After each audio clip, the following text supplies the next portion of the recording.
You're now tuned in to the cold, hard truth.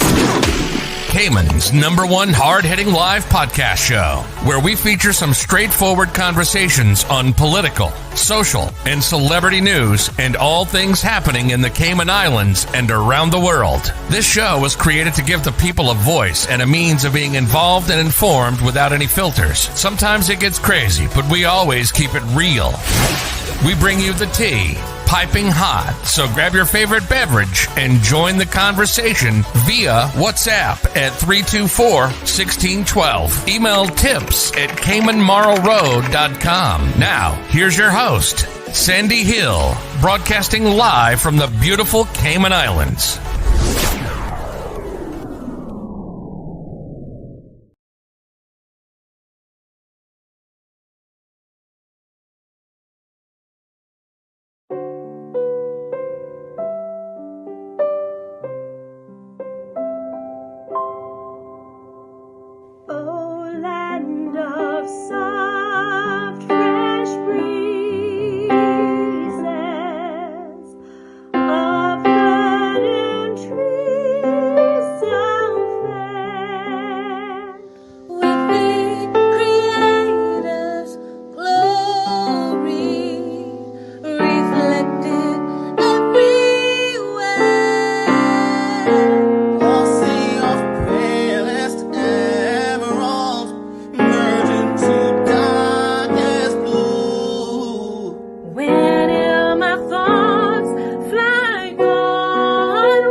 Yeah.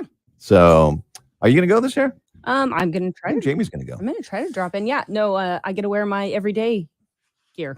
That's right. Yoga, exactly. Yoga clothes. Tickets on sale now. You can pick those up for $60 each. And of course, it does raise money for the Lions Club of Tropical Gardens, their breast cancer awareness program, as we usher in the Breast Cancer Awareness Month in October.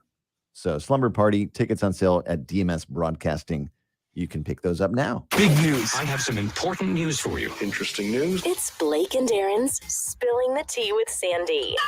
Cayman's top news headlines of the day from CMR. Good morning, Sandy. Hey, buenos dias. Morning. Buenos dias. Happy Hump Day Wednesday. ¿Cómo estás, amigo? Yes, bien. Good. That's like normally the extent of what people can speak right there. Like, that's it. Don't ask me anything else. Don't say anything else to me.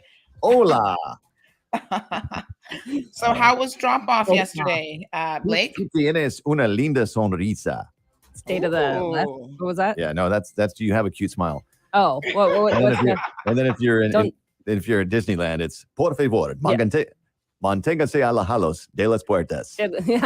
Please stand clear the doors. Yes, de las puertas. That's kind of funny. Por favor. Good morning, Blake. You're having a little bit too much fun with this at the moment. Yes. How are you? What's happening? I'm good. How was drop off? First day of Drop-off school? was good yesterday and day 2 this morning. Yeah. Mm-hmm. Drop-off was great. It was couldn't have gone any better. Wonderful. Yeah. That could all go to the crapper today. We'll see. I've got 1 week. Woohoo! Yeah. I know what you mean there, Aaron. And they're excited. You can see more people definitely on the roadways though. You can see the roads filling up a bit more which Yeah. is it's par for the course. Isn't like Absolutely. when is the public schools back? What, like Next week, Monday? Thursday, or the 30th. I mean, Yeah. So Mhm. is that Monday. Yeah. mm-hmm. Wow. Yep. So then you'll have to contend with it. So we've got a press conference today. Yes, we do. 3 p.m. What are they going to say? If I were to guess, Mm-hmm. I would say they're obviously going to talk about the FDA approval Yep. of the vaccine, and they're probably going to finally say work permit holders, it's now mandated. Yeah, I think That's now that if- they can because it's FDA approved. Yeah, that's I good. don't know So- what that has anything to do with our country here. You know, Well, I think it's just I think there's just some legal But I feel like- issues yes. there, maybe. I mean, it's what's like the it's like the UK? Pentagon. You know, the Pentagon actually, the second that they got the word that the FDA had approved it, given it full approval for 16 and over, they said all of their employees are now required to do it. So I think a lot of organizations are doing kind of the option A or option B. So either you get vaccinated or you subject yourself to daily testing. And now they're saying no. It's just raging so much that unfortunately, I think it just is what it is. I saw a terrible video yesterday where an interview, people couldn't get into this hospital in Florida. Yeah. So they were waiting in cars. And this Yep. guy, his daughter was in the car. She was older. But she was so sick. She was like, it hurts to breathe. It hurts to just talk. It Yeah. hurts to just be here. And she was waiting for that, what do you get to kind of prevent the illness? However, it doesn't work when you're severely ill like that. Don't you have to get it to prevent you getting that? I mean, the vaccine would prevent it in the first place, but then you get this stuff before. I can't remember. You know what I mean?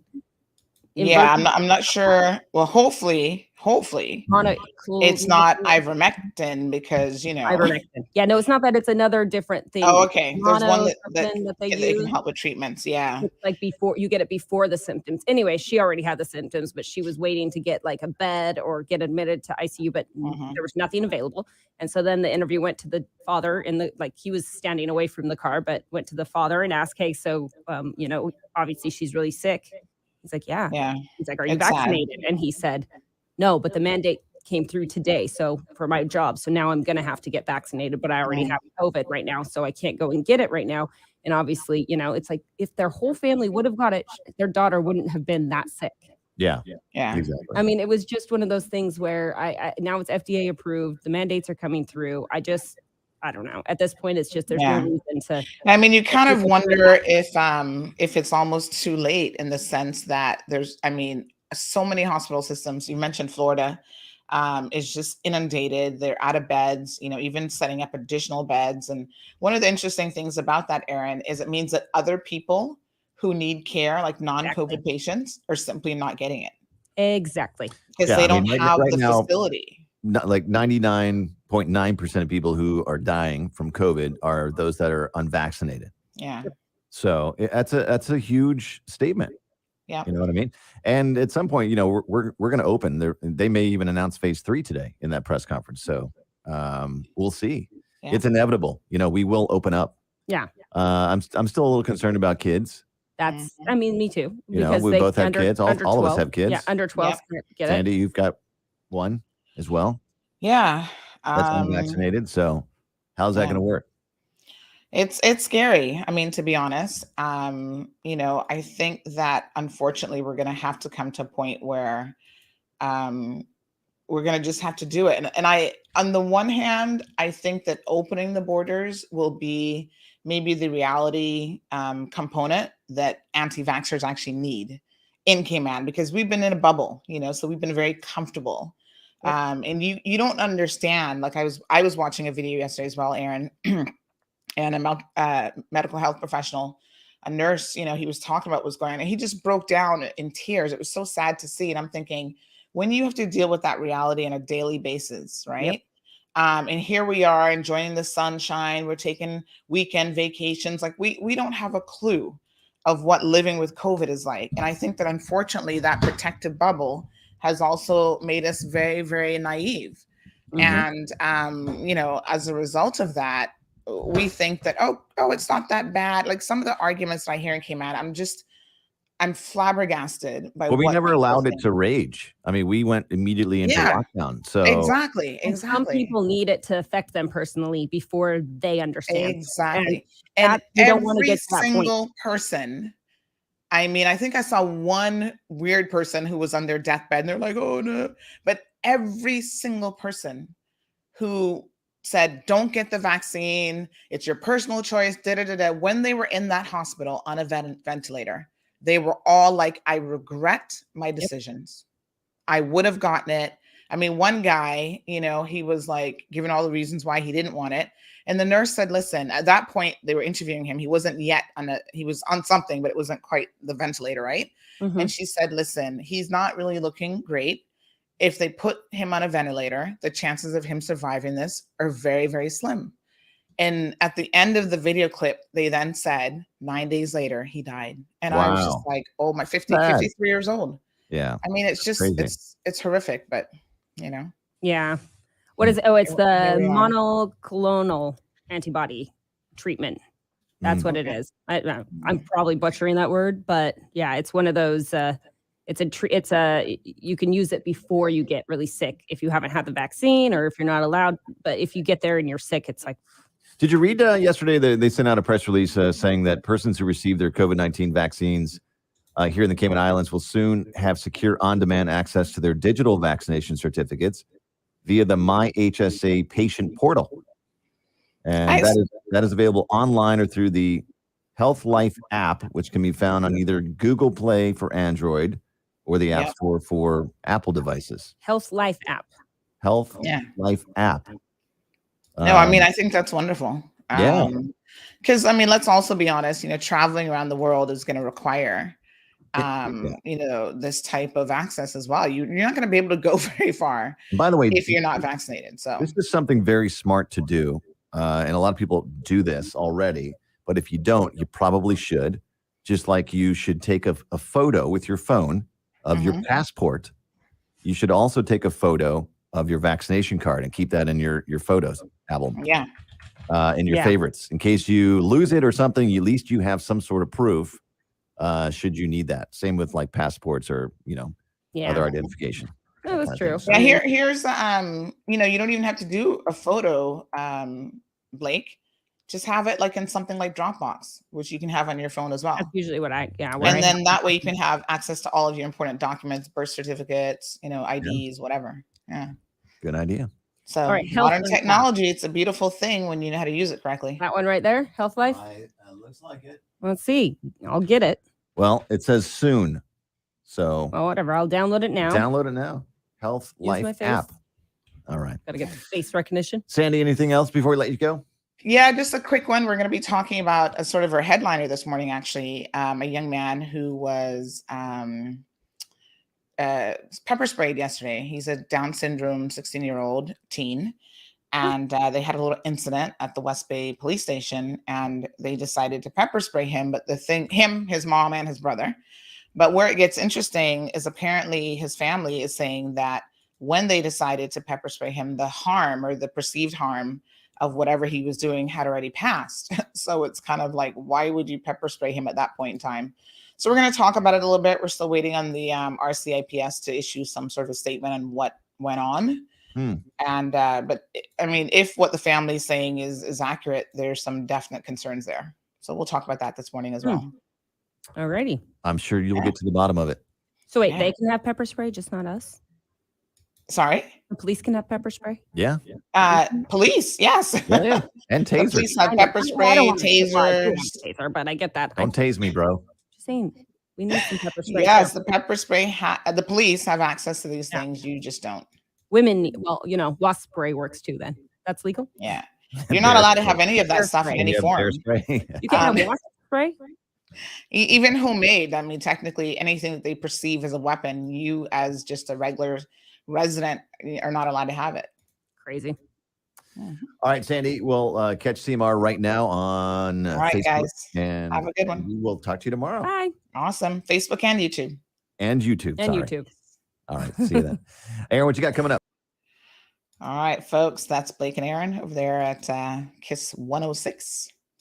They have, in case you missed it, they have reformulated And they've been back now a couple months. Think things are going well over there for them. Good morning to the CMR crew. As Louis likes to say, the CMR massive. What is going on, y'all? So cleanup crews around the island are continuing to clean up. It's good to see that people are out and about getting things done. But did you know that there's actually a smarter way to do things? Now, I mean, this might sound crazy, but there is a concept of working smarter, not harder. What am I talking about? Have a look at this.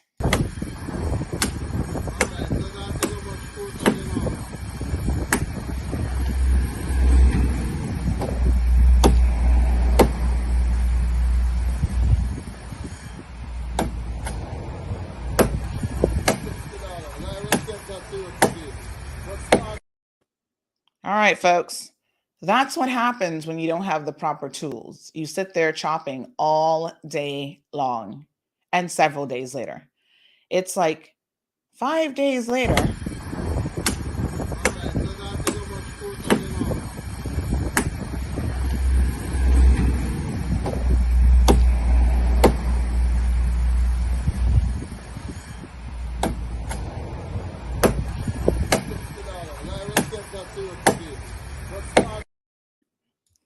So that's crazy. It's going to take you forever to do that. Folks, save yourself money, time, and energy, and also the frustration. That's a big tree. I mean, chopping at that. Do you know that the physical labor that poor guy is exerting with that machete at the moment? That's a lot of. I was feeling sorry for his arm. I was sitting there looking at him like, OMG. Well, guess what, folks? There's potential additional weather coming your way, and this is when you really want to ensure that you've gotten yourself together. And the way to get yourself together is to call Reliable Industries at 949-9303. Yes, because they could do that job with the proper equipment and no time at all. So this is a concept called working smarter, not harder. Get on it, folks. Give Reliable Industries a call and they'll sort you out. And trust me, when you think about the cost savings of having someone who has the correct equipment come in 2 twos, removes that tree for you, you'll see where it makes sense for your pocketbook, your arm, and just your overall frustration. So don't spend too much time trying to get that job done with a machete. Good morning, my beautiful people. Felicia's here in the house. Good morning, Jackie. Rosemary's joining us. So good to see you. Morna is here with her tea. Can I tell you guys, Morna got a new mug after her first one broke. And she's like, Sandy, I'm going to put this mug away. And the other mug, which had broken, I'm going to patch it together and just keep using it. She doesn't want to use a new mug because she doesn't want anything to go wrong with it. They're like collector's items now, I think. Maria, good morning. Dawn, good morning. What? Your CMR mug is empty this morning. Why? Oh, yeah, don't worry. We can fill it for you. We got a lot to fill it with. Good morning, Irvlyn. Kay and Perla are here. Erica, buenos dias. Shanique is here. Joy, Judy, Larry, James. Tanisha, good morning, my darling. How are you? Now I'm being so much more cognizant of people's names after Purple Rain pointed out to me yesterday that I tend to add a little I to your name. So I'm like, let me make sure I'm pronouncing them correctly. Jasara, Emma, good morning. Is that Tweenie? Old radio meets new streaming. Hey. What's up, Tweenie? Isn't that wonderful? The little segments that we do in the morning with Kiss 106. It's good. There are people who are listening to their show, listening to their platform, and they get an idea of what's going on. So, for example, if they didn't know that there was a press briefing this morning and they were listening to Kiss 106, then they're like, ooh, there's a press briefing at 3 o'clock. Let me tune into CMR to make sure I catch it. Because, we're going to be there. Is it wonderful to now have CMR given a proper media card, proper media access? Oh my gosh, I cannot tell you how wonderful it is. Stan is joining us from Ghana. He says Cayman Mall Road all the way. Thank you, my friend. Elizabeth? Stan, I always wonder, people, did you live in the Cayman Islands, or how did you find CMR? Or were you just like online one day and you saw us and you went, that looks pretty cool. Let me see what's going on in the Cayman Islands. Because Stan is here all the time. We appreciate our international crew big time. Buenos dias to Elizabeth. Tweenie says, I got vaccinated and I feel like garbage. Well, don't worry. What you feel like now, if you just got vaccinated, you will feel great when you see the reduction in your chances of catching COVID and of dying from COVID. Imagine how those people feel. You know, like I said, I was watching this video last night and I thought to myself,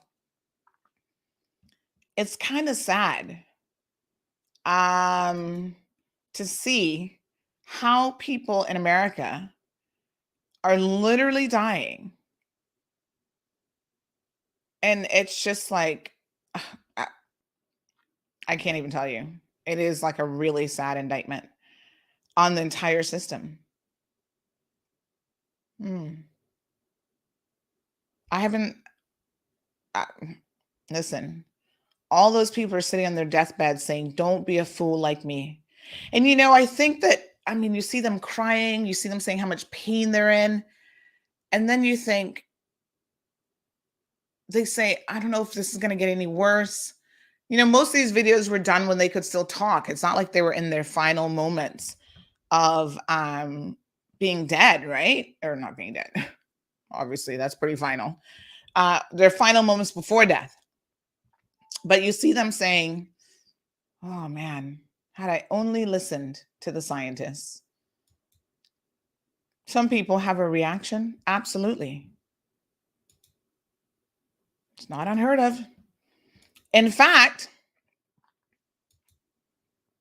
let's talk about it just a little bit. I want to really focus today on that situation with the police because that's a little bit concerning in terms of what happened. But I think that we need to be operating with facts. People say, listen, you're entitled to your own opinion. Everybody's like, I have my own opinion. Oh, my opinion is so important. Yes. You know what they say about opinions. Everybody's got one, just like everybody has other parts.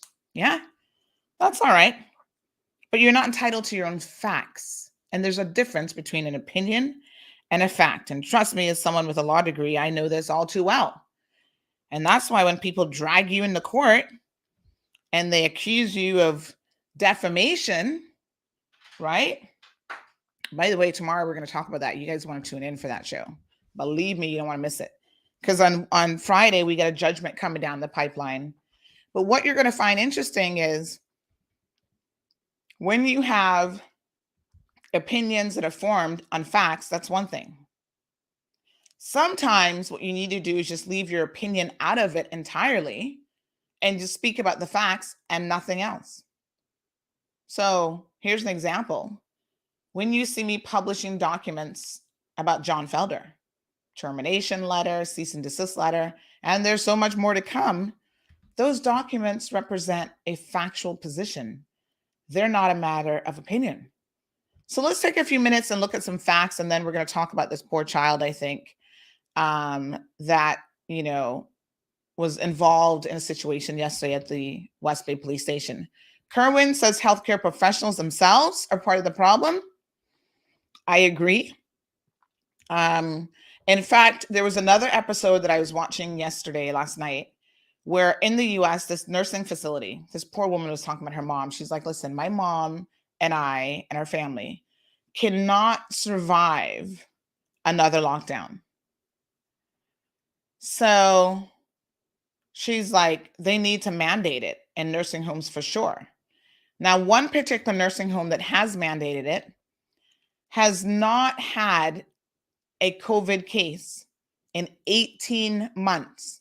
So these are the small victories I think that people need to know about, right? They haven't had a COVID case in 18 months because they've mandated for their staff. And so they were interviewing this lady and she was saying, you know, the possibility of us having to go through another lockdown would be detrimental to my mom because she needs that human interaction. And without it, it's very, very difficult for her to maintain her mental sanity. You know, she's elderly. This is a time in her life, and the home director said it best. He's like, listen, in your golden years, yes, you're in a nursing home, but that does not mean that your quality of life should be nothing because people are refusing to get vaccinated. And, you know, we should shorten your life, or we should shorten your quality of life, right? So Perla and Omeria are saying, man, not Omeria, sorry, Norini are saying you'd be chopping all day. Well, that's exactly what that poor guy is going to do. Now, listen, renting a chainsaw and investing in a chainsaw, if you can use it, if you know how to use it, because you might be entering dangerous territory if you don't know how to use one and you end up injuring yourself, is one thing. But how do you then dispose of that tree? Even with a chainsaw, you know how much it would have to take for you to cut that up fine enough to probably dispose of it? Well, you know what? You can actually, believe it or not, just call Reliable Industries, folks, and they have a professional chipper. So they can put that whole tree in there and it goes, zzz. Hello. Then you can repurpose that. All right, folks, let's have a look at some facts. The vaccine does not prevent you from getting the virus. Oh my God. Do I have to keep saying that for people to understand what I'm saying? The vaccines that we have against COVID are incredibly effective vaccines. And people have seen the results from the clinical trials of, in anywhere in the 80% range, 90% range of efficacy. But that doesn't mean that 100% of people, 100% of the time, are going to be protected against disease.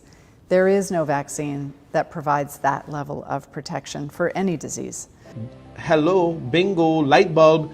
Even if I get vaccinated, I could still spread it. Say it to yourself 3-4 times, and then you realize how oxymoronic and stupid it really is. So we do expect in any vaccine program that there will be rare, but there will be cases of disease among people who were fully vaccinated, and certainly among some people who were partially vaccinated. This doesn't mean that the vaccines aren't working. It doesn't mean that there's something wrong with the vaccines. What it does mean is that not everybody who receives vaccines has 100% protection. What we do want to really emphasize for people is that it's so important to get vaccinated because these vaccines are really effective, and it gives you a really good chance of not developing disease.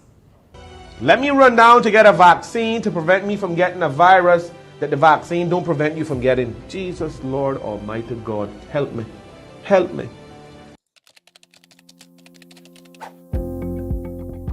After we have been exposed to an infection, our immune system remembers the threat, in particular by producing antibodies. These are proteins that circulate in the blood and throughout the body. They quickly recognize and disable the invader upon contact, thereby preventing or minimizing illness. This is why we usually do not get sick with the same bug twice. We are immune. Vaccines mimic this process, encouraging the immune system to make antibodies without us having to go through the illness. Is I'm not putting my children at risk by not taking the vaccine. I'm not. Any more than putting them at risk if I do take the vaccine. You know why? Because if I take the vaccine, I still can get COVID. I can still give it to them. Facts. Can you still transmit COVID-19 once you've been vaccinated? Well, everything is so new in this area that the answer isn't quite clear yet. But here's what the science is telling us so far. First, let's just recap how the vaccines work. The vaccines create special proteins inside our bodies. If you catch coronavirus, those antibodies latch onto the spikes on the virus, preventing it from gaining access to our healthy cells and causing an infection. But does stopping the virus inside our own bodies also stop us passing it on to others? It's now clear that full immunity is being achieved in 86% of people who've had the vaccine. In these cases, the virus is completely coated with those proteins and neutralised, so it can't enter our healthy cells. The virus particles quickly die inside the body and can't be passed on. But if only 86% of people vaccinated are getting immunity, that means 14% are not. How's that possible? Well, occasionally a virus cell can slip past the goalie. Let's go back inside the body to see what's taking place.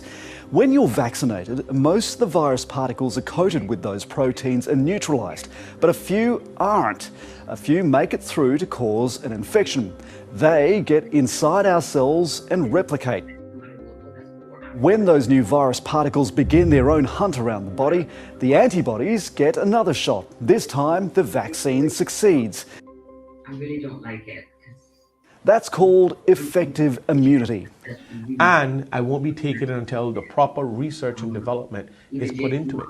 This morning, major new developments in the fight against COVID-19. The FDA granting full approval for Pfizer's vaccine, the fastest vaccine approval in FDA history. Those who've been waiting for full approval should go get your shot now. Pfizer becoming the first vaccine to move past emergency use authorization. Their shot, made with mRNA, does not contain any part of the coronavirus and does not alter people's DNA. In order to get full FDA approval, Pfizer had to undergo a more stringent review, submitting results from its ongoing clinical trials and proving substantial evidence of effectiveness. The FDA not just took their time and did the due diligence that needed to be done, but did it quickly and efficiently.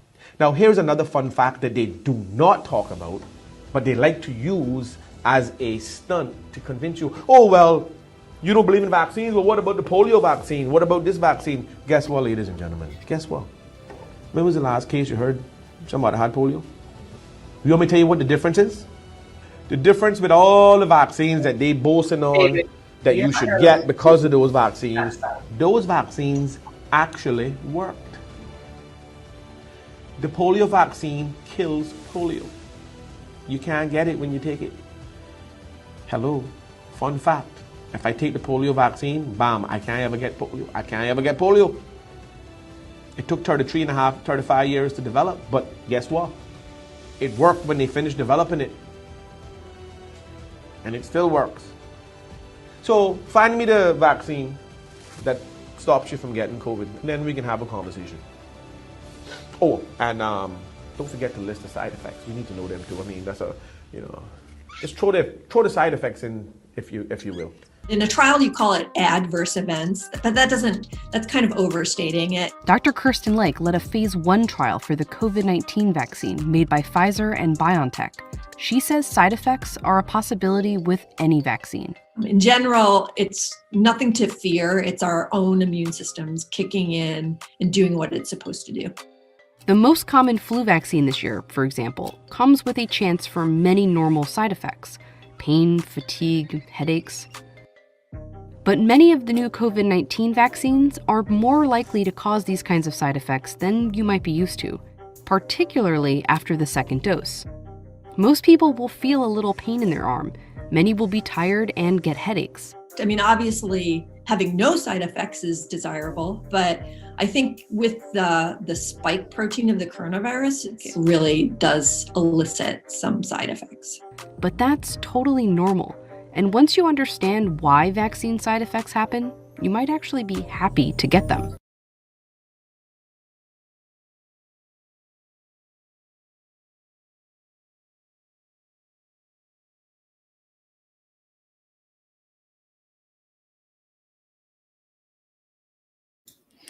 All right, folks, facts. You're not entitled to your own facts. You're entitled to your own opinion.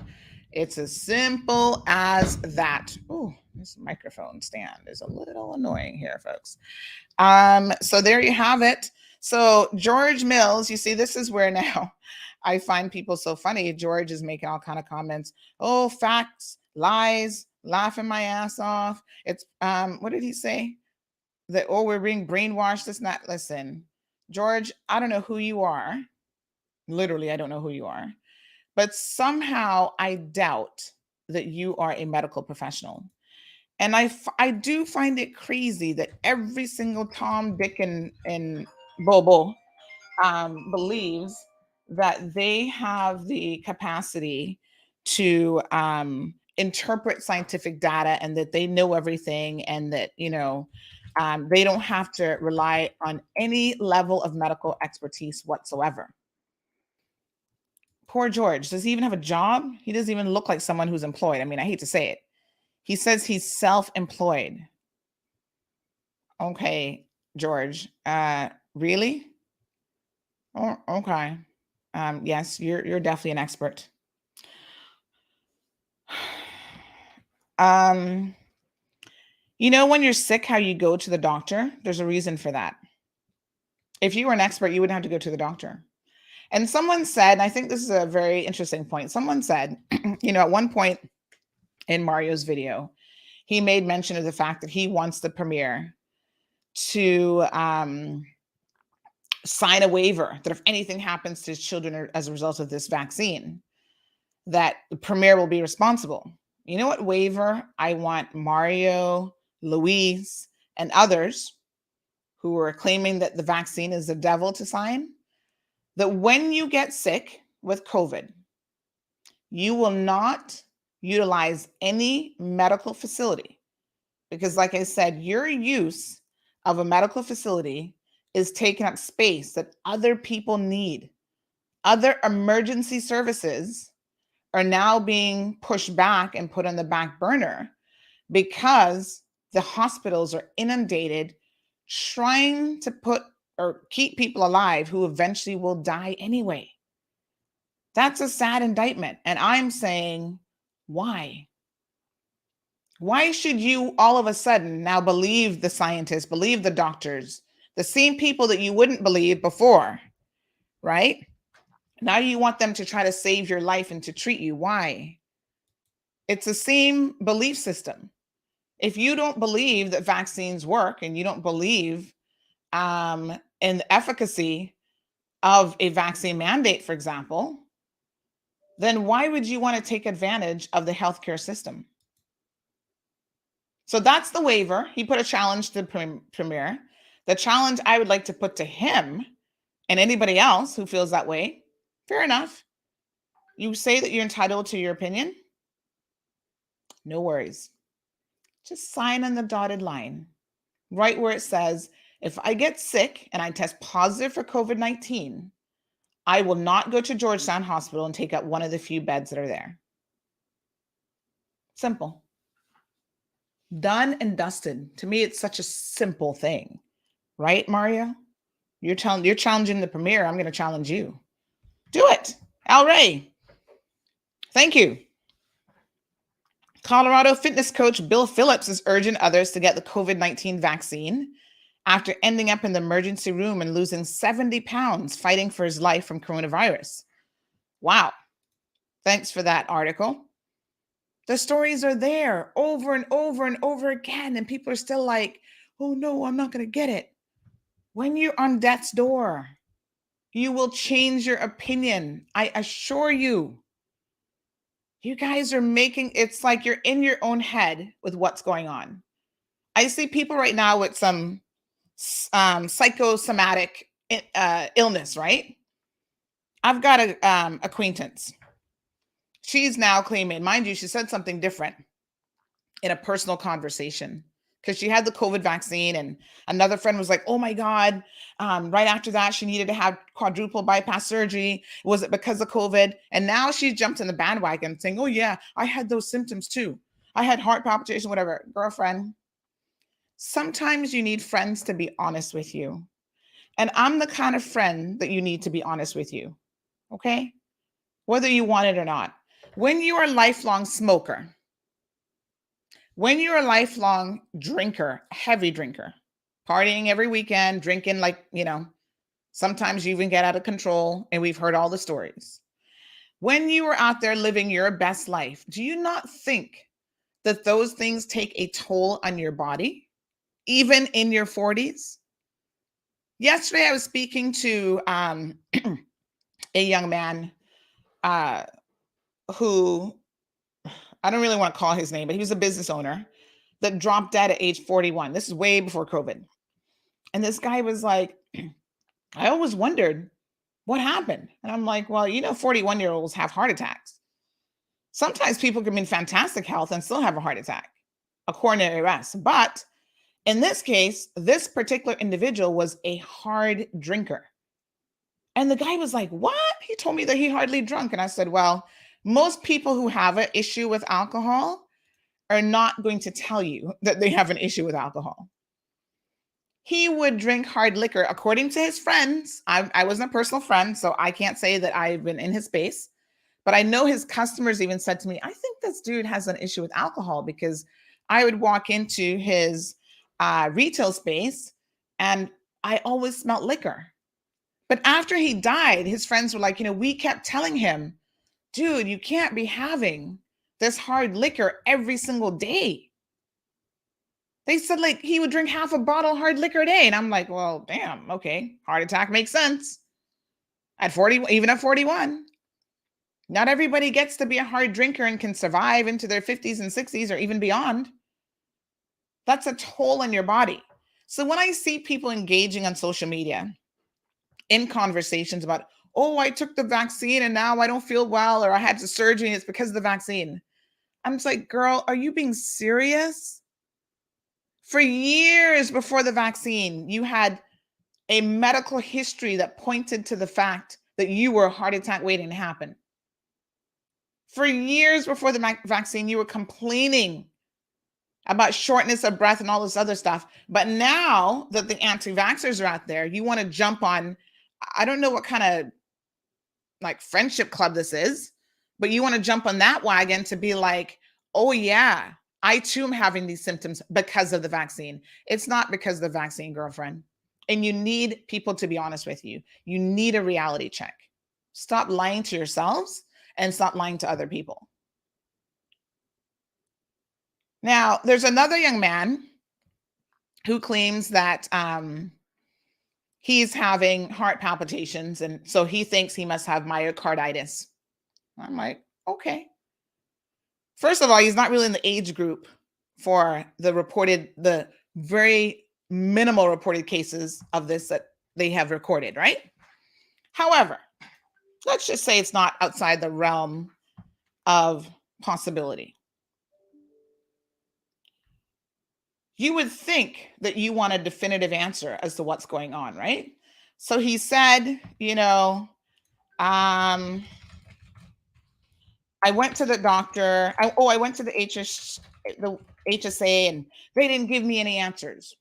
They didn't give you the answer that you want. That's a difference, right?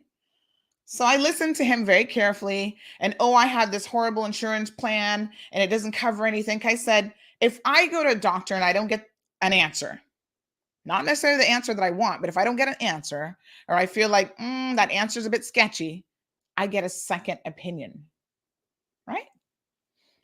So he says he can't get a second opinion because he can't afford it. I say, right. Okay. He's got this crappy insurance, and I know how expensive it can be going to the doctor, insurance, whatever. So I'm thinking about this for a couple of days, and I come up with a solution.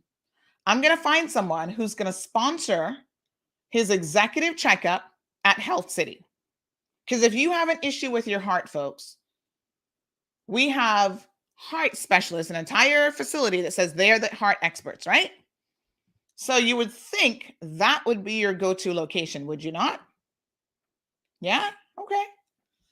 So I messaged him and I said, listen, we've got a sponsor, anonymous donor. You go to Health City, they'll cover the tab. You don't worry about it since you say that you don't have insurance.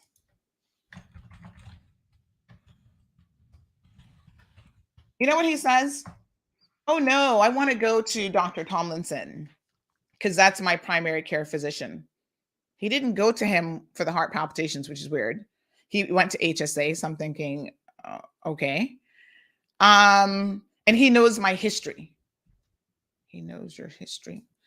So someone knowing your history is more important than diagnosing what is really happening to you right now? I'm confused by this.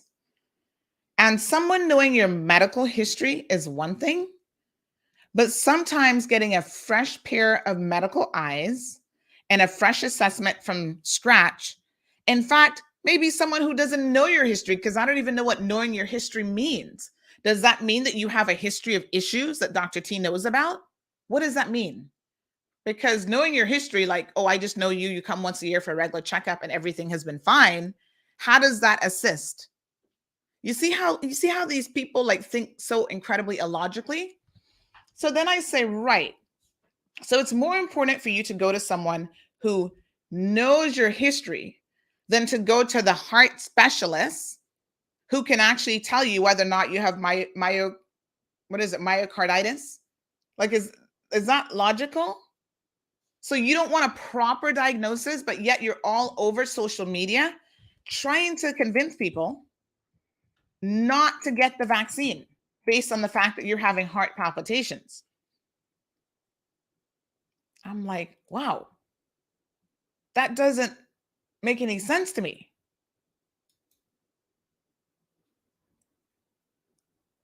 Can somebody have it make sense? So then he comes back and says, well, would they pay for me to go to any doctor of my choice? And I say once again,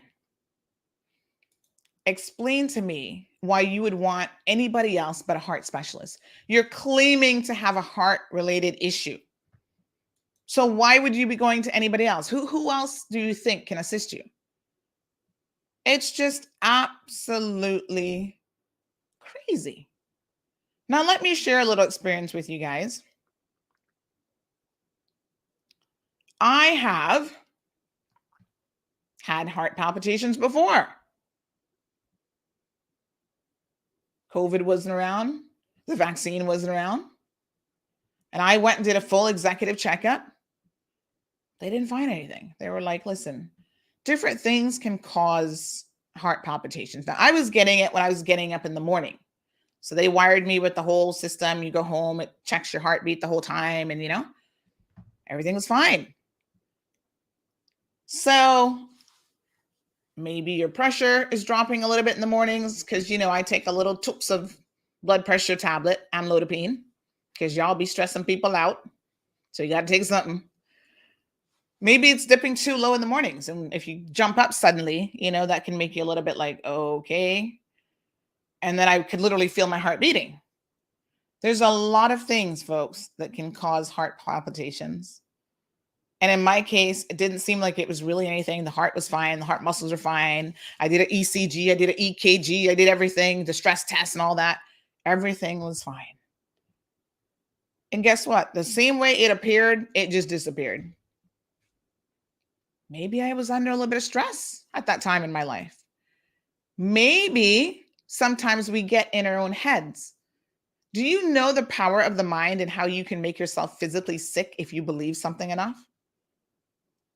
So if you're going to sit down day in and day out and believe that COVID vaccines are killing people and it's making you sick and you go get one, you might have a psychosomatic response. That's entirely possible. The mind is a powerful thing.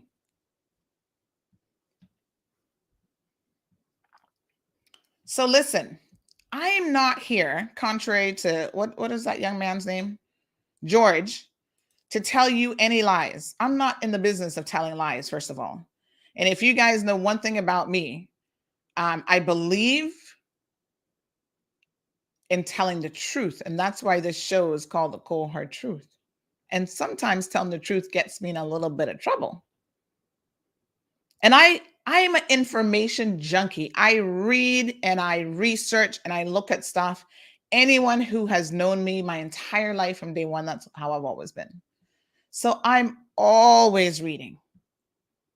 So if I tell you something today and tomorrow that position changes because I have more information, I'm also the bigger person. I'm going to come to you and say to you, hey, this is what I'm now seeing and this is what's going on. Here's an example of that. Right now, there is a story in the Washington Post that the Moderna corona vaccine for adolescents has yet to be authorized by federal health officials, in part because they are investigating emerging reports that the shot may be associated with a higher risk of a heart condition in younger adults than previously believed. Be very, very clear here. This is Moderna. Okay? So, although it is uncommon, over how many billion doses did I say the other day have already been given out? Several billion dosages around the world. Males under the age of 30, there is a small chance that it increases your risk of myocarditis. This is now pretty well accepted from both the Pfizer and the Moderna vaccine, but the Moderna vaccine seems to carry a higher risk of it than the Pfizer vaccine. So authorities, the FDA and others, medical professionals, are scrutinizing data from the US to determine whether or not there is actually sufficient evidence of an increased risk from Moderna in the US population. So we talked about this myocarditis before, which causes inflammation of the heart. The vast majority of people recover from myocarditis with no issues. You know what? The vast majority of people who go to the hospital for COVID are not doing? They're not recovering. Once you're in the hospital, once they put you on a ventilator, you're not recovering. And that's important. That's an important message. And I keep saying this over and over again, that there is a risk to every single thing you do in life. I take a tablet every single night to reduce my blood pressure, right? I just told you guys I take amlodipine. If I go now and I Google the side effects of amlodipine, most common side effects: headache, flushing, feeling tired and swollen ankles, right? We haven't even gotten to the serious ones yet. There's people who shouldn't take it who have kidney disease. Some people have an allergic reaction. If you're trying to get pregnant, if you're already pregnant and breastfeeding, you shouldn't take it. If you've had heart failure, a recent heart attack, you shouldn't take it. This sounds worse than the Pfizer vaccine. The list goes on and on. Don't drink grapefruit juice if you're taking it, or eat grapefruit, because that increases the concentration of amlodipine in your body and worsens the side effects. So the whole list of common side effects include, let's listen to this one, a pounding heartbeat. What? A pounding heartbeat? You mean I can get heart palpitations and what they call ectopic beats from taking a blood pressure tablet? Yes. Oh, wow. Okay. Damn. So this other person out there who's talking about heart palpitations and a history that they need doctor treated about, tell me what else is going on in your medical life. You can't just blame everything on the vaccine, right? So here I am taking a medication every day. I was just telling you guys that I've had heart palpitations before. They went away. The very medication that I'm taking, and that's actually what we suspected in the end. Causes of heart palpitation: lifestyle triggers, emotional and psychological triggers, medication, hormonal changes, heart rhythm problems, heart conditions, and other medical conditions. Not getting enough sleep, smoking, drinking, exercising too much, illegal drugs, spicy or rich foods can cause heart palpitations. So I'm here to have a real conversation, folks. I mean, I don't really care what people think about, oh, well, she's always pushing the vaccine. Yes, I'm pushing it. You know why? Because I have a 5-year-old child who's not eligible to get the vaccine. That's why I'm standing here pushing it. And if I did not believe that this vaccine gave us a fighting chance to save lives in this country and around the world, I wouldn't have taken it myself. This isn't about pushing some agenda. I don't work for Pfizer and I don't work for Moderna. I care about our life. The fact that a lot of you are now shut in and can't even get up and go to work because you have no jobs in tourism. That entire industry has literally disappeared.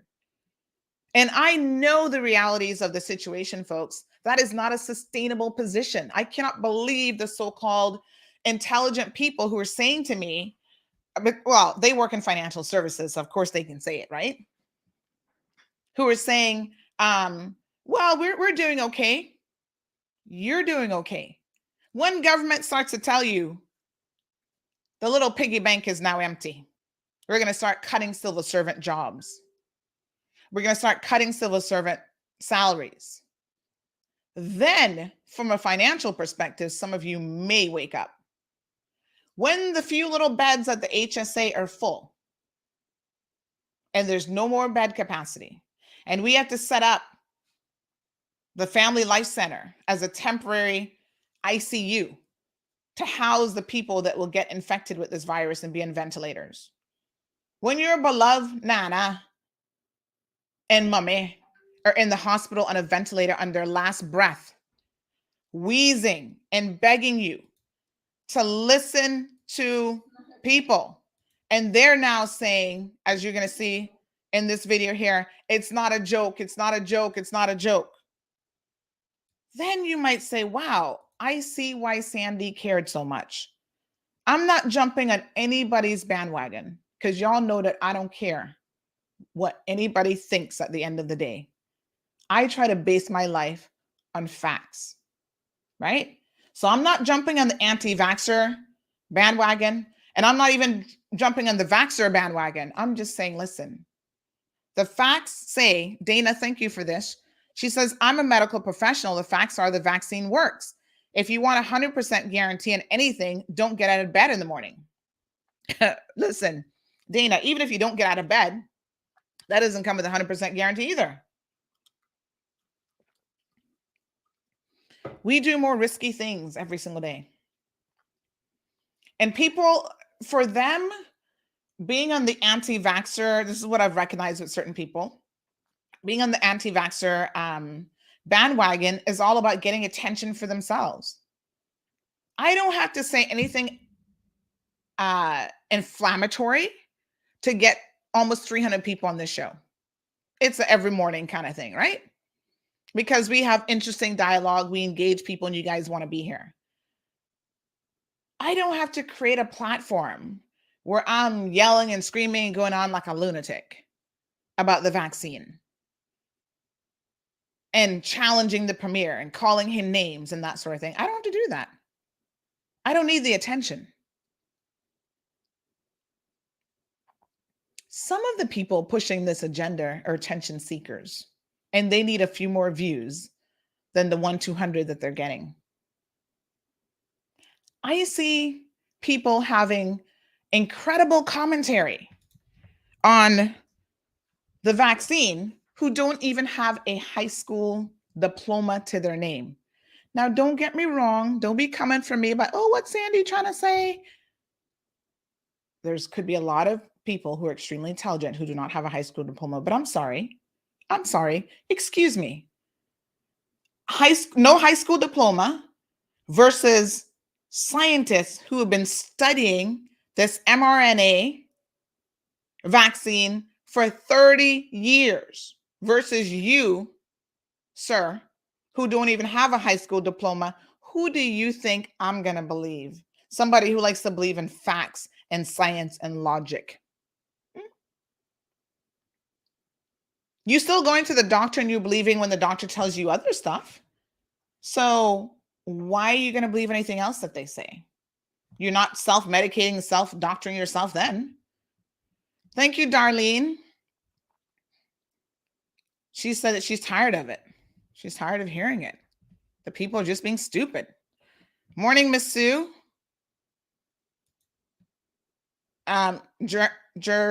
Jeremy, we have been over that before. And this concept again, that you can catch coronavirus and survive. Go and look at the numbers. You may survive. I'm not saying not everybody who catches it. It's not like Ebola, where 98% of the people who catch it are going to die. That's not what this is. But if you're 10, 20 times more likely to die than the common flu, you don't think that that should matter?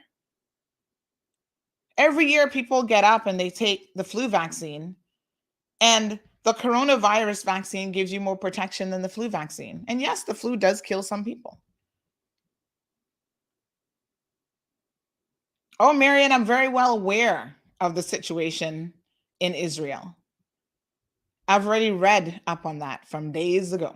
And I've also sent it to the leadership of this country, because the situation in Israel has very specific things that went wrong.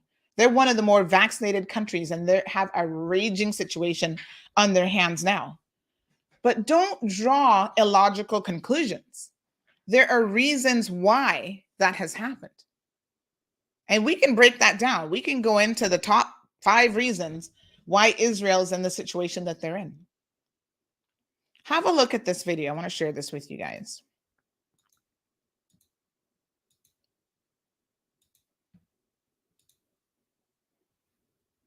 Joke. I don't know what more or how much more I could express. My apologies. Let me start it from the very beginning. It's not a joke. I don't know what more or how much more I could express. Hello, everybody. I know we're always fast to get on Facebook to talk about the things that we're doing in life, partying, getting drunk, not taking life for granted. As of Tuesday, I had been admitted to the hospital for COVID. Never in my life did I ever think that I would be fighting for my breath, something that we take for granted every day when we wake up. Please do not put your families at risk. I did the best that I thought I could.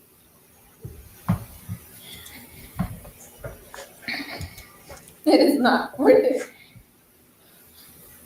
Put your masks on. Don't go out if you don't have to.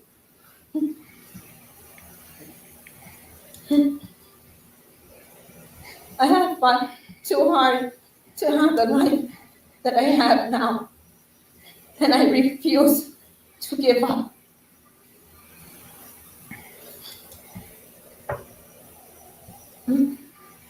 I miss my kids.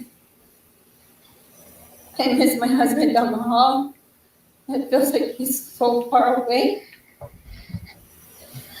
I want to say thank you to everybody who has been checking up on me and my family. But I grant you, with the grace of God, I will be walking out of this hospital. I don't know when, but I will.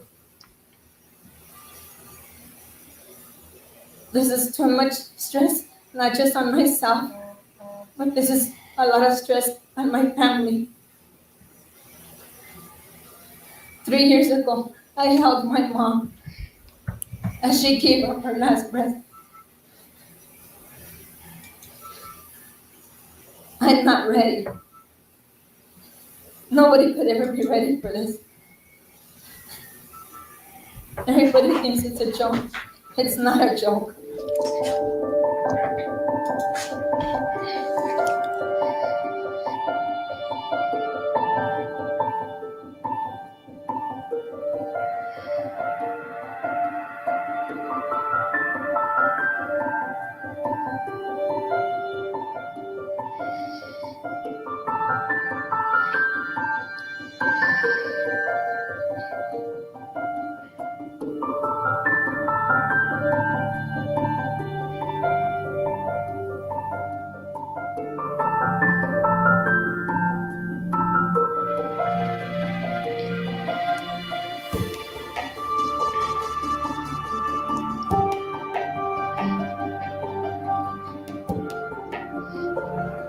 It's not a joke. I don't know what more or how much more I could express. It's not a joke. Wow. Every single life loss is just incredibly tragic. And, people can be so dismissive of the pain and suffering of other people around the world. And I think really because they haven't experienced it. When I watch video after video like that, there that woman is talking about, we jump on Facebook for everything else. She wanted to share her experience. Now she's dead. Her family mourns her loss. They will never be able to share tons of memories with her. She's not going to get to see her first grandson. The last word she could tell her daughter is no more tears.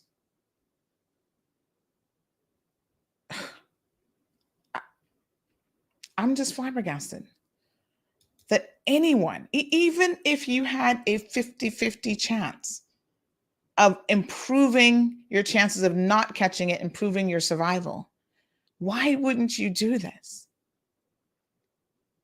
Right?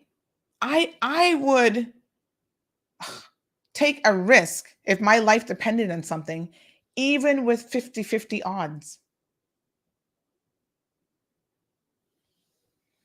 Anyway, folks, you know what? I'm here to try to inform people.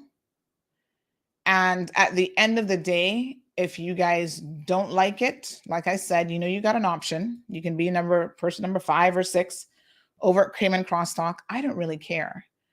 Because the overarching message is we are going to save lives. And as Troy just said, this anti-vax idiocracy is going to cost us lives right here in the Cayman Islands. We have been fortunate so far, but time is running out. And so if you don't like the message, you don't have to watch the show. It's as simple as that. The message for me is if you all don't fully understand the implications of what is coming, right? And nobody else out there is willing to just tell you the cold, hard truth. The one place you can come to get that is right here. You mightn't like it, but you're going to get the cold, hard truth. Arnell says, good morning, Miss Sandy. How are you? Please say hi to my wife, Annabelle. From Arnell, watching the Philippines. Thank you so much, Arnell. Leslie points out, even if you don't die, the people that you're transmitting it to is another concern. Tracy talks about the financial burden, right? Insurance companies, y'all think not life insurance, you might need that too, but you think that health insurance is expensive right now? Wait for it. Wait until COVID hits Cayman and people start to get sick. You think the insurance companies are going to be absorbing that loss? Your insurance premiums are going to skyrocket. And the same anti-vaxxers, I'm thinking of one now in particular who talking about her heart conditions because of this, which is a bold-faced lie. And I will tell her that to her face because she's told me before that she didn't think it had anything to do with it. Of course it didn't. It's your 40 years of living a lifestyle that you've lived. The heart is a muscle and you wear it out just like anything else. If you are complaining now, but you can't afford insurance coverage, wait for it. It's only going to get worse. Tracy says frontline workers being exposed when the borders are open need to be protected. Now, here's an interesting thing. There is in the US, like I said, now they're mandating vaccines, right? So there's a hospital that mandated it for nursing staff. I think out of 200 and something nurses, like 10 or 15 decided that they were going to quit their jobs because of the mandate. Guess what? They've all come back vaccinated. Okay. I'm just saying.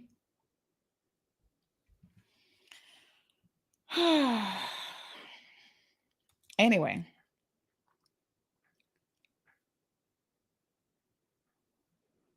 Everton says, good morning, Miss Sandy. I take a flu shot every year. The problem is a lot of these people that are dying from COVID, they're the people that refuse to take the vaccine or equipped. Look at the state of Texas, where the governor's doing what the governor's doing to that state at the state of Florida. Yep.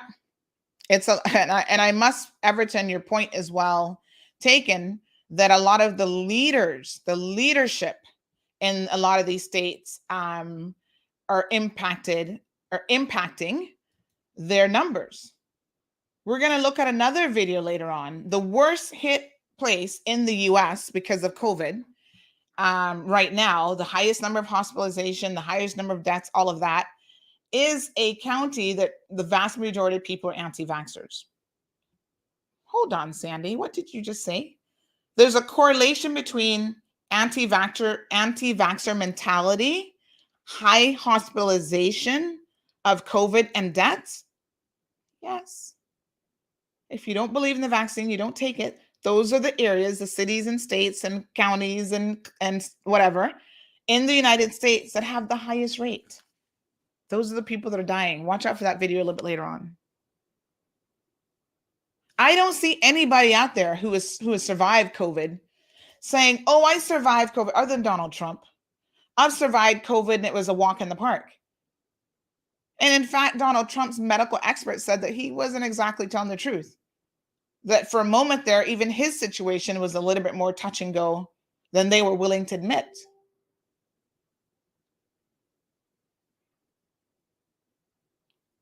Everton says it's a shame that leaders who are supposed to lead by example, the citizens, and yet the right to see you die, that, in my opinion, just to be popular, it's a vaccine. Some people may die from, no, but listen, no one is dying from the vaccine. We have numbers, local numbers that we're going to be sharing with you guys in due course. That's not what's happening. What's happening is these leaders think that, drinking a cup of bleach is going to cure you too. And those are the same sort of fallacies and the same people who would believe that nonsense who are going to tell you not to get vaccinated until they get it. Then they'll change their minds. Or like the two from this weekend, the talk show host guy and the other one, when they're on death's bed, then they tell you, oh, I wish I could have done things differently. Don't listen to me, but it's too late. And then they die. And their deaths should be a cautionary tale. All right, let's move on, folks. Ingrid said, I have it and it's not a joke. See, Ingrid, I would love to have someone like you. And we were trying to get Paul Aiken on the show to talk about, because he had COVID as well, to talk about exactly what you are going through. Right? Because Caymanians, like I said, we're like this with blinders on. We're not getting it.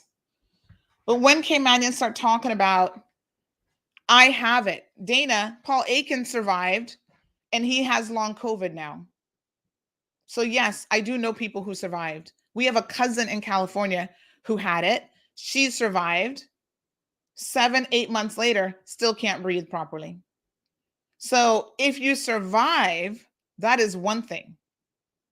Surviving with the same quality of life that you had before is a whole other situation. We have another friend, well, he's really my husband's friend, in New York.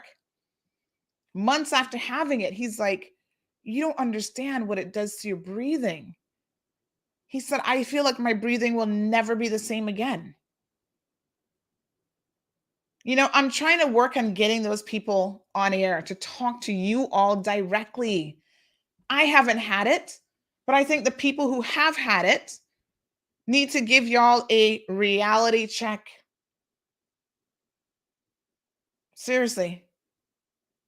They need to tell you. All y'all about, oh, it's 99% survival rate. What quality of life are you talking about here? Surviving and actually being in the same position you were before are two very different things. Scott says, I'm in Georgia and both me and my husband, Ruby says, I'm in Georgia and both me and my husband has it. Trust me, it's no joke.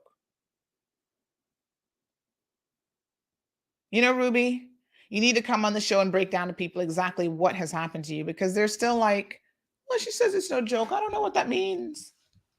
You know, they need the cold, hard truth, the cold, hard details.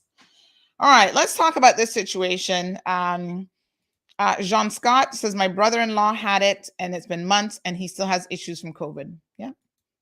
It's called long haul COVID. Let's talk about this situation at the detention center yesterday. So this is still an emerging situation, folks. Poor Ruby, I'm still having the side effects. Very sad. So this is what we know from the family.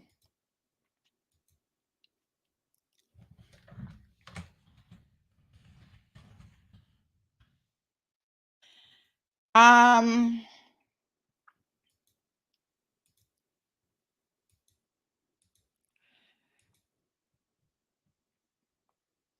young man who is a special needs young man. His mom was having a little bit of an issue with him. Now, first of all, let me say this, right? I cannot imagine what it's like to have a special needs child who, as they get older, he has Down syndrome, he has a heart condition. You know, they get older, they get stronger, may need a little bit of a firmer hand. And especially I've seen, and it was really heartbreaking. I've seen a situation where a mom was in a local store and good morning, Halliday. She says, morning from the east. The wise people came from the east, you know. And I was in, I think it was Cost-U-Less, and there was this mom struggling with her special needs child, and he was having a moment. And, you know, this is before I was a mother, but I always say, as parents, or even as people who are not parents, sometimes it's easy to look at a situation and to judge what's happening. Oh, that woman needs to be firmer. She needs to beat him. She needs to do this. And I'm like, you don't know what that parent is having to deal with, especially when you have children who do have special needs. That is a around the clock level of care that the average parent just doesn't understand. And when I say the average parent, listen to me. I know that y'all are stressed out. Even as average parents, sometimes you lose it. You lose control. You're just like, oh, I'm going to kill my children. You know, you need a moment. You need a break. All these things. So the struggles of parenthood are real.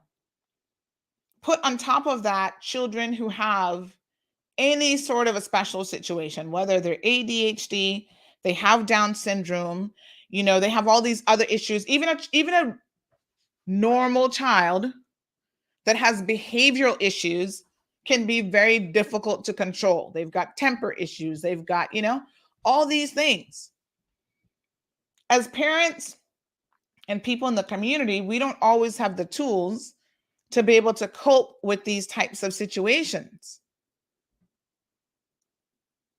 And so I sympathize. And going back to what I saw years ago in Cost-U-Less, this mom's son was having a moment, and he was a special needs child. And he started hitting her and doing all this stuff. And I thought to myself, oh, wow, poor thing. And she was calm as she could be, because I guess she's probably, you know, had to deal with that a few times. It was very sad to see. And of course, you know, everybody looking at her, she must have been like, you know, really embarrassed. But at the same time, you've got to be concerned about the safety of the child. Thank you, Everton. Everton, maybe you should private message me. I'd like to chat with you off air as well. So, morning, Nathina, how are you? So what was happening is apparently this mom was having a little bit of situation with her son. And she was feeling like, you know, she couldn't quite control it. So she decided to take him to the police station. You know, sometimes you do this. Like somebody's like, oh, why would she take him to the police station? Have you not? I called the police station one night when my daughter wouldn't go to bed. And I made an officer talk to her. about, they respect police at that age, 4 or 5 years old. They're like, oh, the police said I must do this and I better do it. Right? So she thought, take him to the police station. They'd have a firm word with him. Young man, you calm down, do it, whatever. And that was the best, I guess, idea that she thought that she could cope. So she took he's 16 years old. I don't know how big he is, but 16-year-old, they're full size. So she takes him to the police station, which it looks like probably only aggravated the situation from his perspective even more. So he grabbed a machete that was in the car. And yes, he was in the police station waving this machete. Now, at the same time, an older brother who's about 24 years old was called, and he just happened to be in the area, and he's like, I'm coming. So he gets to the police station. Again, this is what the family has shared. He got to the police station, and we've spoken to not hearsay from the family, but the brother's girlfriend at the point that he arrived was there. And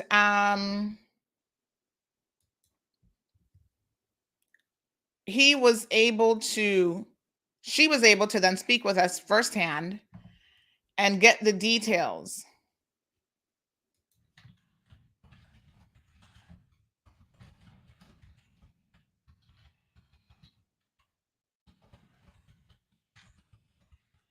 Of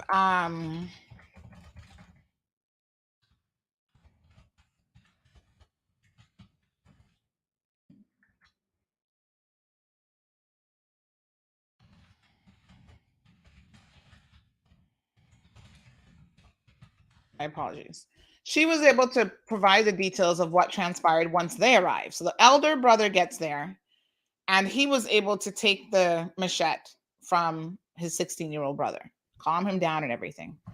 So the allegation is, after he took the machete from the brother, the police then decide to pepper spray the young man with Down syndrome, who also has a heart condition, the mother, who's 59 years old with asthma, and the 24-year-old brother, who also has asthma.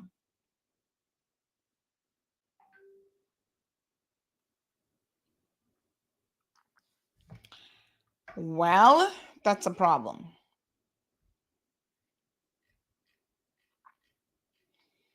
If those facts are correct, and that is what transpired,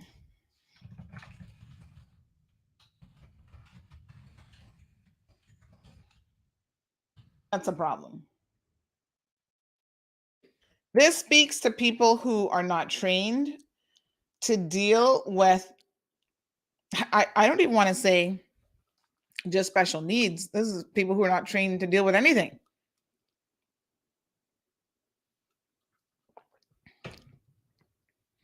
Once a situation has de-escalated, you don't pepper spray people after the fact and then arrest them.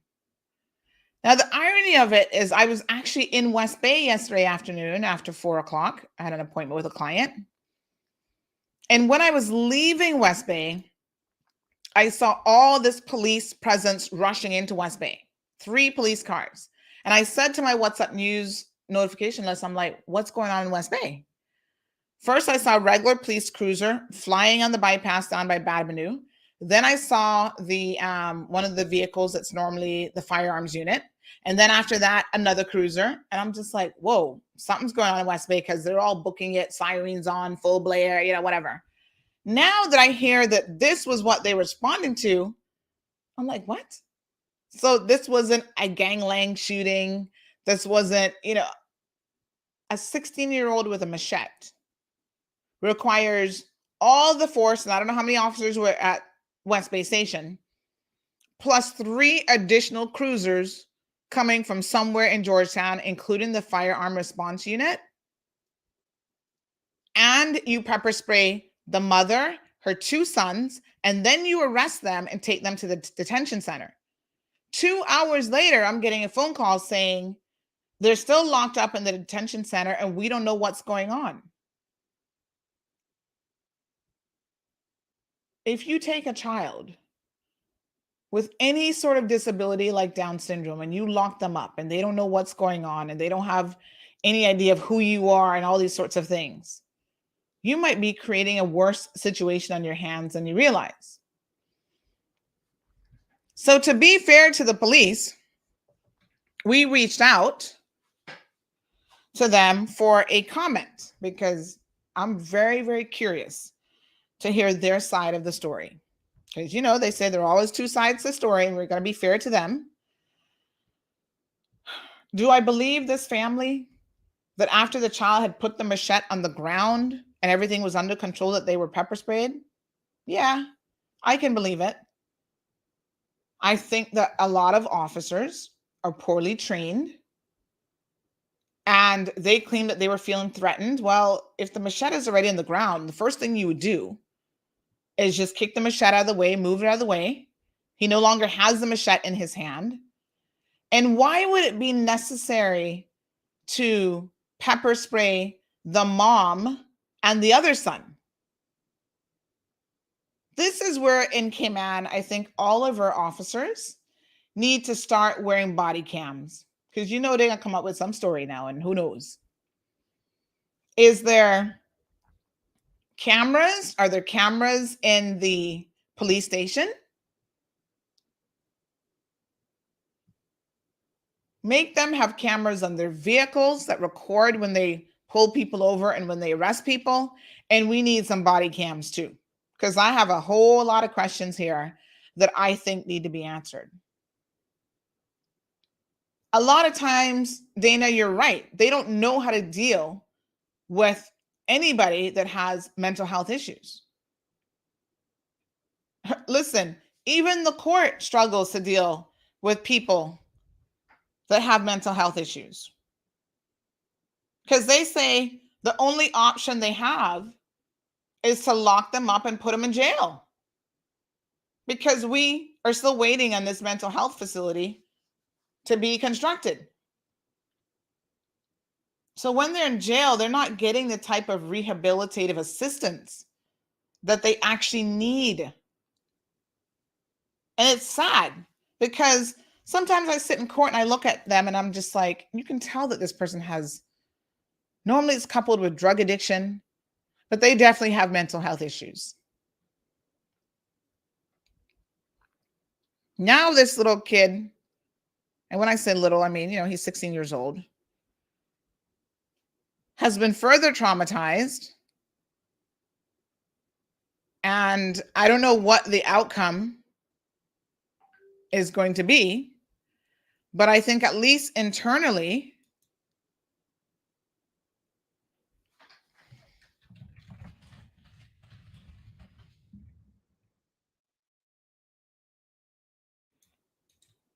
they need to carry out some sort of investigation.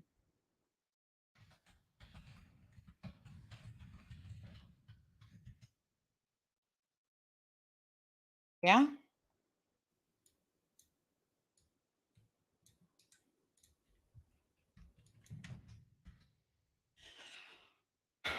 What a hot mess. Dionysia says there should be video footage from the police station from their cameras. They dare not say the camera isn't working or they can't obtain the footage because the police are good for covering up their faults. Now, the West Bay police station was recently remodeled, right? So hopefully they should have such technology available at the station. Jasara says they need to wear body cams because a lot of them lie.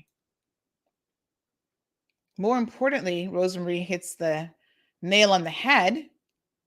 They need proper training. Thank you, Jasmine. Body cams. I'm all for it. Now, that would be an investment that would be worth it. We'd be surprised to see what's going on with these body cams. You know, I don't like to bash the police or appear like I'm bashing the police because I do think that the vast majority of officers do a decent job and they really do care and they try to, you know, at least 60, 70% of them try their best. But the bad apples make it bad for everybody. And there are some bad apples, without a doubt. So we're waiting on the police commissioner and hopefully their team to respond to our inquiries that we've made. You know, normally they're not going to say too much. They're going to give a very, yes, these people are arrested kind of response and whatever. So we'll see what comes of this situation. I mean, it's traumatic, I think, when you're already dealing with a child who is acting out in that situation. Then on top of that, to have the police potentially respond inappropriately is a whole other situation as well. And I'm still not understanding why pepper sprayed the mom and the other brother. What were they doing that warranted them getting pepper sprayed? And the storyline goes that the mom was like, I can't breathe because she has asthma, and pepper spraying, you know, impacts your ability to breathe. And she was saying, I can't breathe. And they didn't render any medical assistance. Instead, they simply arrested them and then took them down to the detention center in Georgetown. It is very upsetting. It's very sad. So Miranda has a different opinion. Thank you, Angela. She says, one thing, if it's a simple argument, you call for them, the whole station comes. In West Bay, the whole station might only be 2 people. Oh, one thing about the West Bay station, I was saying that, you know, they have recently remodeled that station, but yet during the storm, they had to abandon the station and go to where's their other location? Governor Square, as their headquarters, and people are asking why. I had people in West Bay saying, why are we having this storm? And the West Bay station is abandoned, closed, there's nobody there. You know, what if we needed help? Why don't we have the West Bay police station open? And then the response I got from the RCIPS is, oh, they're up the road at Governor Square or whatever, but that's still not in West Bay proper. My understanding is part of the problem is they don't have a backup generator. So when they lose power, they're, I guess, sitting there not being able to do anything. I'm thinking to myself, penny wise and pound foolish. Penny wise and pound foolish. Because if you're going to remodel and spend God knows how much to remodel, why not just put in a backup generator? All police stations should have a backup generator. Hello? And that would be the time to invest and to do it. So I'm a little bit confused. Miranda says, sorry, a 16-year-old with a machete plus Down syndrome should be arrested. He can do a lot of damage. Miranda, if he poses an actual threat, I agree with you. Anybody with a machete can do damage. I feel like the crabs outside, if they had a machete, they could do some damage. However, if he is already disarmed and the machete is already on the ground, where is the immediate harm? Cece is joining us. Good morning, Cece. Morning, Sandy. So I spoken to someone in the family, the direct family, and she informed me that the machete was in fact disarmed. He was disarmed from the machete. His older brother was in the area, came and took it from him and placed it on the ground for the police officers. So it's after the fact that they decided to tase all 3 of them. I told her she need to go legal aid and look into how she can sue them, because at the end of the day, I think police officers should have some form of training for disabled people. You understand? Like, the States is completely different. I've been reading a couple of things where it says that police officers actually ends up killing disabled people. Like, we are a small island. We need to be trained on how to deal with mental health, children with disabilities and stuff. That is sad. I mean, people, I would understand if they were, like you said, if they were in direct harm, to say he aimed it at an officer or swung after an officer, they were dead wrong. Now, what a mother did, the mother literally came there for help. And what did she get in return? Mazed. Boy, I tell you the God honest truth, if I were that mother, I'm Sandy, I wasn't leaving with that building up. Yeah, I mean it's alarming that this happened. And I think again the police have just mishandled it completely. I mean I'm just shocked really that this is the allegation. And again, let's give them the benefit of the doubt. Maybe they'll come back with some nuances to the story that we're not aware of. But at this particular time, based on multiple eyewitnesses to the situation and what the family is saying, this is exactly what went down. It And is this sad is because crazy. at the end of the day, the mother went there for help, guidance, and end up getting mazed with pepper spray. Like, come on, how inhumane can you be? Mhm. This is why we don't trust the police to begin with. You understand? And then they always they want to build a relationship with the people. Then they end up doing some dumb shit like this. Excuse my French, but it's very upsetting. Mm. Yeah. Well, in terms of what can be done, let me be very, very clear to the family. You need to reach out to the Office of the Ombudsman for them to carry out a full investigation into this matter. I don't know how much, roadway you'll make or how much inroads you'll make in terms of actually suing the police, but I do think at the very minimum, an investigation by the independent body of the Office of the Ombudsman should be carried out to see whether or not their actions were proper in the circumstances. And they will then do a report, and sometimes what they say in that report affects policing policy and procedure, as it should. So thank you, Cece, so much for coming on the program. Tanisha says, yes, very sad knowing that my mother and my two brothers, so she's a sibling, even after the situation was resolved, they got pepper sprayed and arrested, and the police used excessive force on them. My poor brother was complaining that he couldn't breathe. This was uncalled for and not handled in the proper way. Something needs to be done. Dr. Frank, good morning, says, no, they are not properly trained.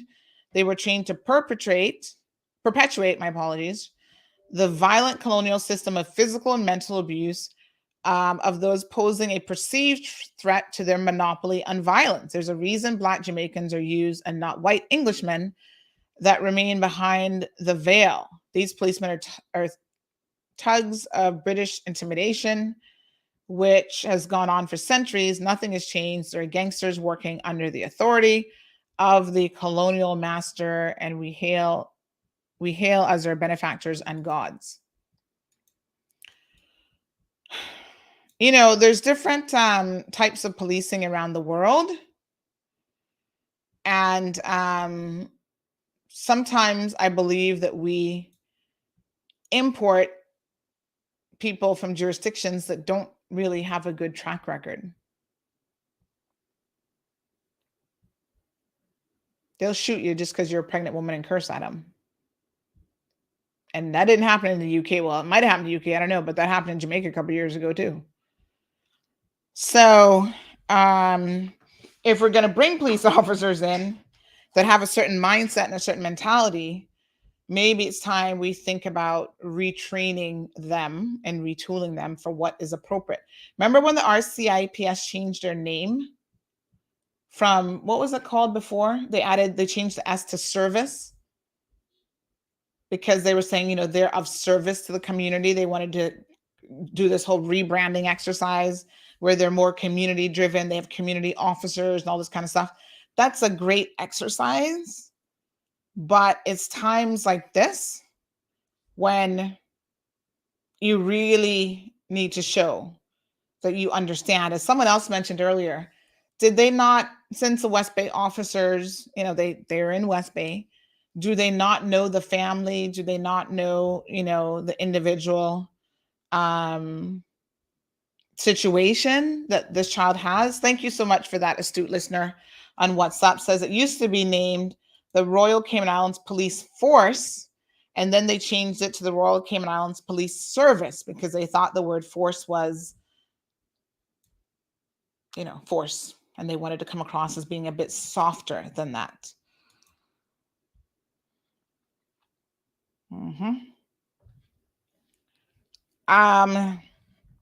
Rebranding is one thing, but doing it in practice is a whole other situation. So Travis says Cayman Mall Road, penny wise and pound foolish. Look on the $1 million airport. Jasara says that little boy is a sweetheart. Jigs says, thank you, Cindy. Thank you.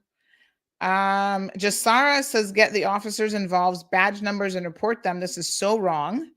Good morning, Scott. Yes, this is a good question, Tunisia.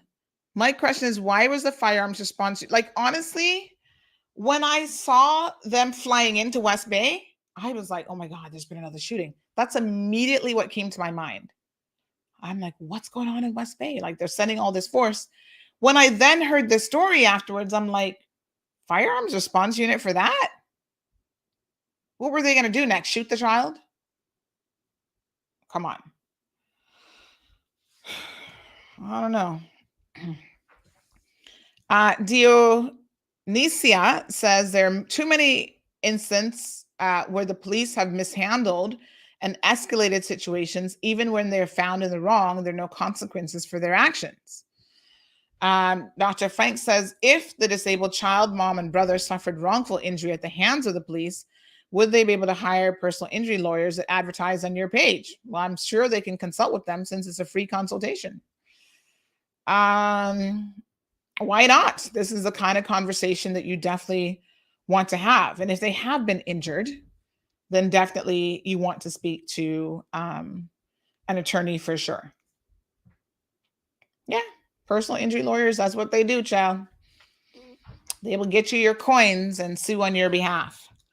And with this new system that they have of no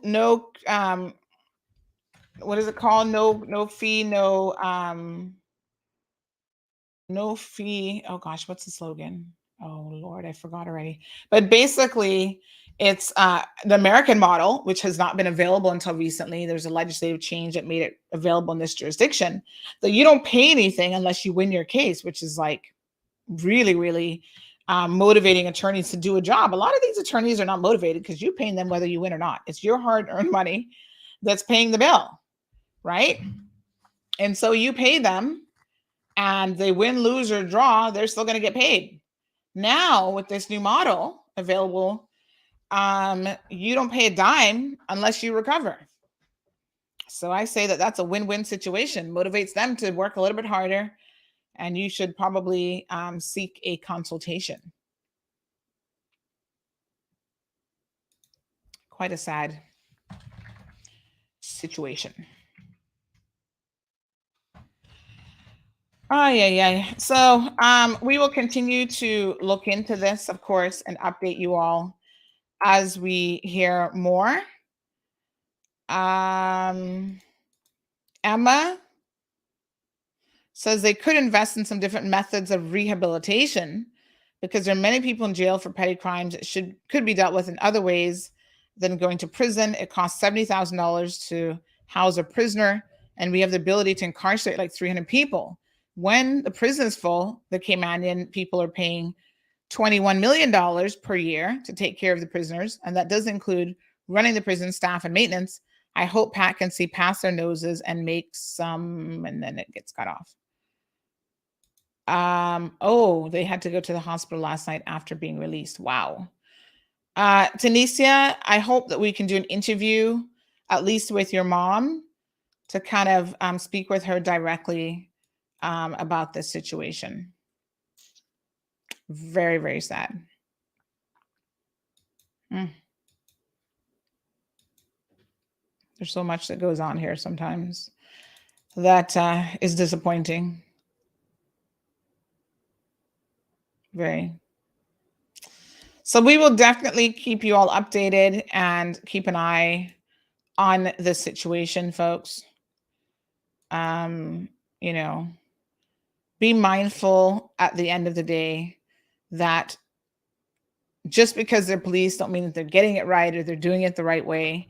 Sometimes they're even not following their own proper procedure and their own procedure book, because I would imagine any kind of force, whether it's pepper spraying, they carry tasers, or something more serious, should be a last resort. That shouldn't be a first resort. That should be when you have no other options. Now, are the police just on high alert and scared of everybody and everything right now? I don't know. You know, they may tell you they didn't know how this was going to escalate. You know, I'm interested to hear from them. Paul says, well, Ms. Rosemary says that they should pay for the medical bills. Paul wants to know, does the police have a complaints board where citizens can file complaints, investigate? That's a very good question, Paul, because they were supposed to have one. Let me see if they ever put one in place. And for years, it was like on the books, but no one ever did anything about it. So in other words, the board had not been set up, right? And there was complaints about this for years. And I don't think it was, I'm not so sure if it was this commissioner, but at least the previous commissioner, because this has gone back a long ways. He was like, oh yeah, you know, there's so many logistical issues to getting it done, but here we go. They do have a professional standards unit who they say is responsible for maintaining good conduct and discipline by police officers. It strives to ensure that the integrity and high ethical standards required of police officers are not compromised, and that breaches of discipline and good conduct are dealt with professionally and impartially. So the police law and police regulations are the relevant laws governing police discipline and provide for the procedure for disciplinary hearings. Investigations are guided by a modern manual of guidance and standing operating procedures. Where an officer's conduct falls within criminal conduct, the Office of the DPP advises if the evidence meets the threshold tests of evidence required for criminal charges to be brought against the accused officer. So they do have a code of conduct, they say, and they do have a professional standards unit. And the police commissioner sits as the presiding officer following a disciplinary hearing by virtue of Section 99(2) of the Police Act 2014 revision. And they can do things from reprimanding, a fine, not exceeding 10 days pay, reduction in rank or seniority, and discharge, which is immediate termination of service and membership of the service. So, yes, is a short answer. So there's two avenues that you could go. You could go to the ombudsman's office. So it says, in accordance with the law, formal complaints against police officers can be filed at local police stations for immediate referral to the office of the ombudsman, or filed directly with the office of the ombudsman itself at their offices at Anderson Square. And then they have their link. There's an actual online link for that. So I would suggest starting with the ombudsman's office, perhaps, and taking it from there. Priscilla says bad training and judgment take over their ability to do their job the right way.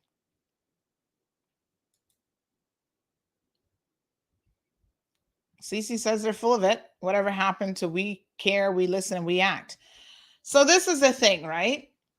And this is like a concept of vicarious liability. Sometimes you have people working for you as an employer. We know how this works. And they do things that make you hang your head in shame.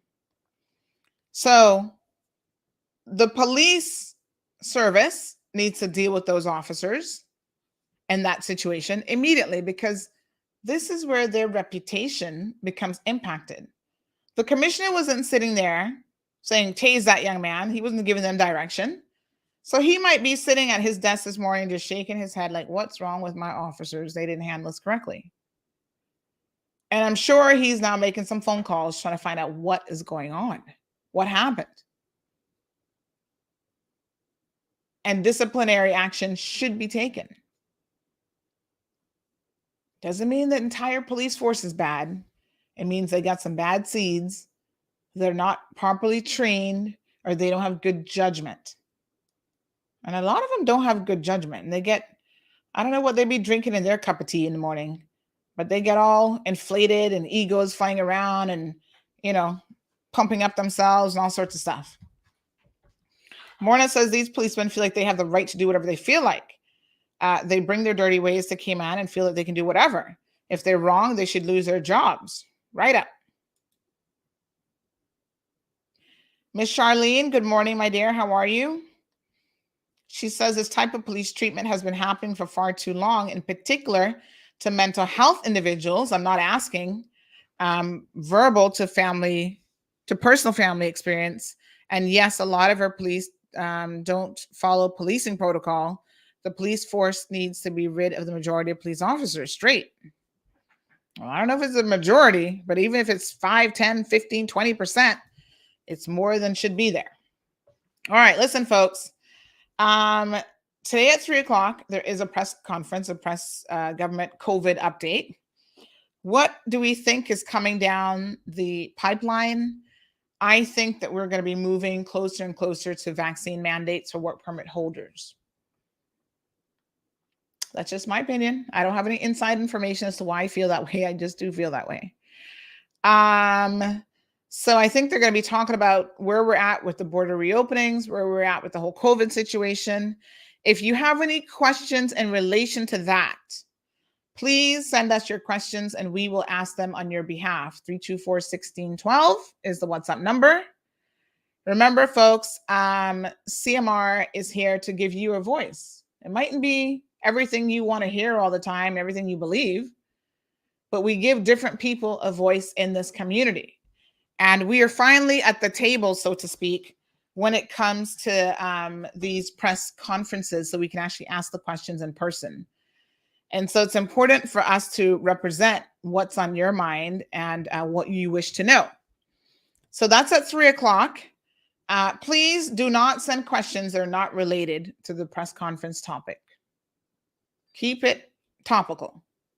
Okay? Thank you. I feel they need to have a board in place to directly deal with police misconduct. Well, I'm guessing that's what the police professional standards unit is supposed to do. They should publish the minutes from the cases like other government boards to ensure transparency. Well, that's a good idea.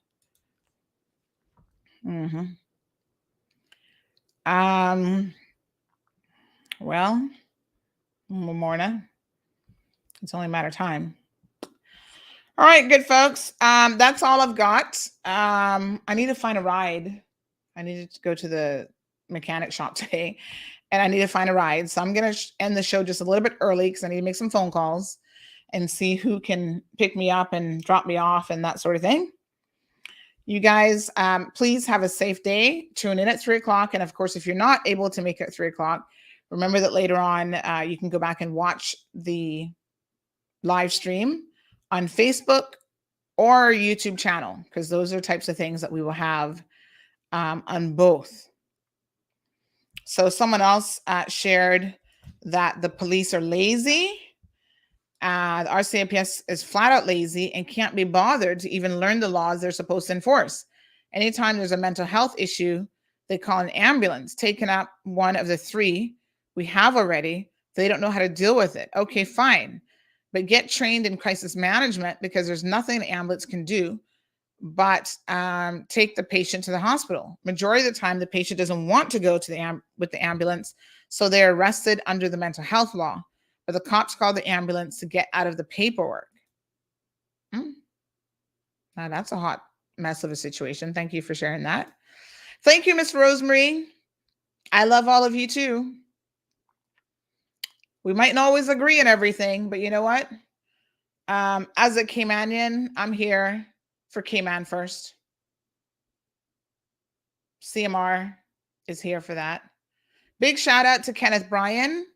yesterday I was in Georgetown, and I was going to a client off of Crew Road, and lo and behold, who did I see but Kenneth Bryan and his crew, his cleanup crew, coming through to go down in that same road to help someone. And Kenneth's like, "What are you doing down in here?" I said, "What are you doing down in here?" I get around, honey child. I got customers all over the place. So they were assisting with the cleanup effort. So please be reminded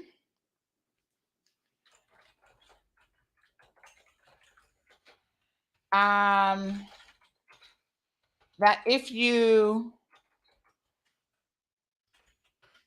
need any assistance with tree cutting, listen, there's storms out there right now that we need to be keeping an eye on. And if you have debris around the place, whether it's a tree that's on top of your house or whatever, folks, this will be a risk for you if another storm's coming.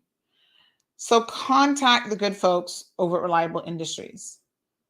They have the ability to come in and not do this to you, not chop, chop, chop all day.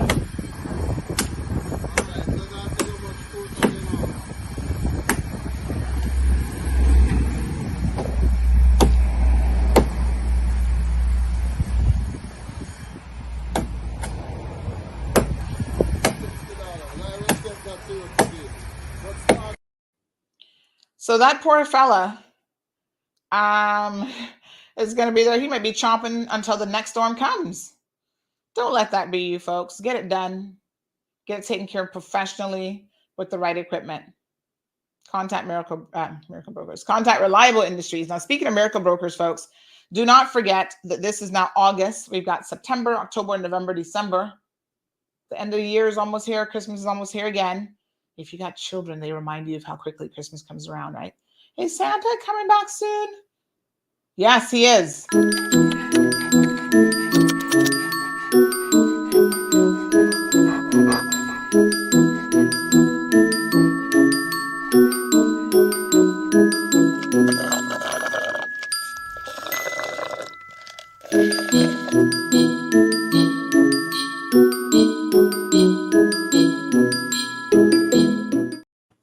All right, so don't wait till the last minute, especially if you're shipping goods overseas, folks. These are different times. Things take longer to clear with customs. And if you're part of the Filipino community, contact them today and they'll get you sorted out with your Filipino boxes. The deadline is September, so don't miss the deadline.